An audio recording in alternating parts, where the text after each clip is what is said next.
Hey guys, we got a loose cat in the shop. That's good old Theo. But today we're going to be doing a little bit of a maintenance on this little Polaris 120. We're going to change the spark plug out and just do an oil change, and then I got to go over and grease it and check some other things. But today's video is just basically going to be where the spark plug is, change spark plug out, and then the oil change. So another nice quick little video. Here comes our buddy. Alright, so we're going to make sure we got everything on the table here. Got to make sure you have a drain pan, some type of filler so you can get the oil in. You got to make sure you got your oil. You need a spark plug, and then you need an Allen. This is a 3/16. That's to get the drain plug out for the oil. To get the spark plug out, it's a 13/16. There you go. And make sure you got a ratchet, and then a way to get your spec for your spark plug. That's it. You got all these, you should be good to go. Oh yeah, you know what? And a jack stand if you need to jack the rear of the sled up.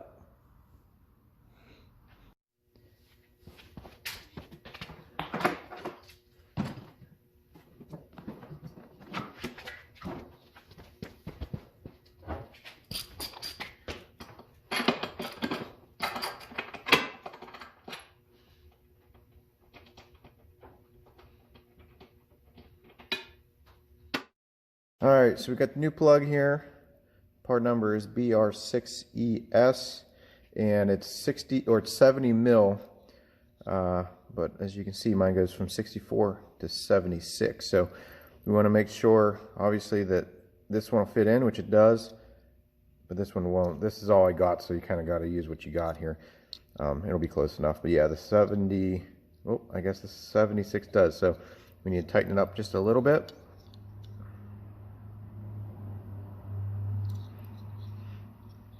And then, nope, not quite.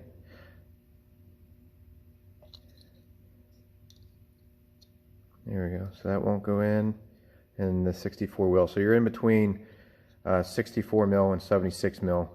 I said it's the best that I have for right now. That'll work. Let me plug in.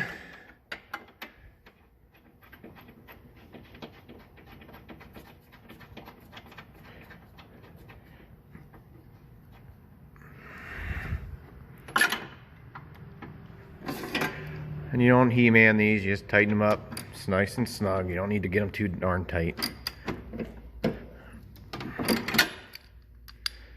Actually go onto the socket would be nice.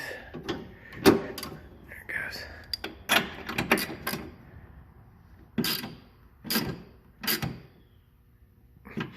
That'll work. Put this back on. New plug is in. Now make sure you put the tether switch back in, because you got to take that off to get the hood up. Put this back in, we'll fire this thing up, get it warmed up. You don't necessarily have to, but I recommend just getting it off just in case it by chance throttle sticks or something. Make sure it's off the ground, but you can just put a jack stand behind it.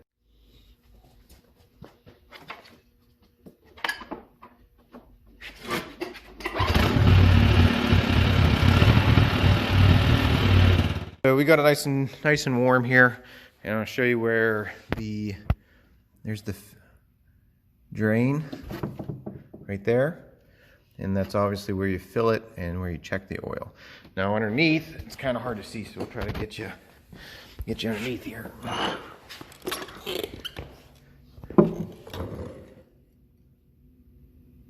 Right there, the Allen, that's what we're looking for to drain it. So we said after we get it warmed up, I'm not going to be able to really show you at draining the oil because there's not really a whole lot of room underneath this thing.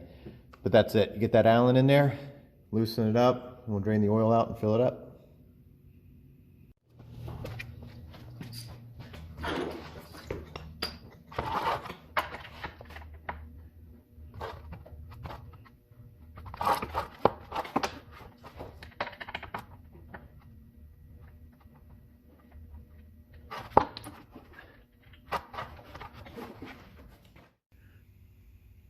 Forgot to mention, once you're draining it, you can take the fill plug. You can take it off, and I'll help it drain a little quicker. But these things don't take much. I think it's like 20 ounces or something like that. It doesn't take a whole lot of oil. But as you can see, it's definitely do. All right, before we put this back in, The drain plug does have a little O-ring on it. Make sure it's in good shape. If it's not, if it's got any cracks or it's broken and whatever, just replace it. This has a little seal on it too. It's more like a plastic seal though. It's in fine shape. When we're filling this up, you want to get it in between here. You basically want it right on that line is what the recommended spec is. Drain plug, I think the torque spec's 10 foot-pounds. If you want to do that, if not, just hand tight. Make sure it's snug.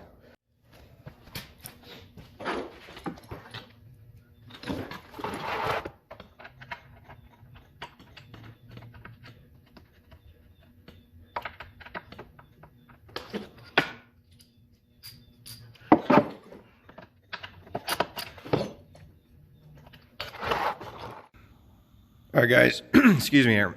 When you're filling it up, take it nice and slow, but when you do fill it up by the manufacturer's spec, you actually, when you check it, you do not thread it in. So you just put it in, okay, put it in, bring it out, I'm making a big old mess. Put them right underneath the line, so we're good.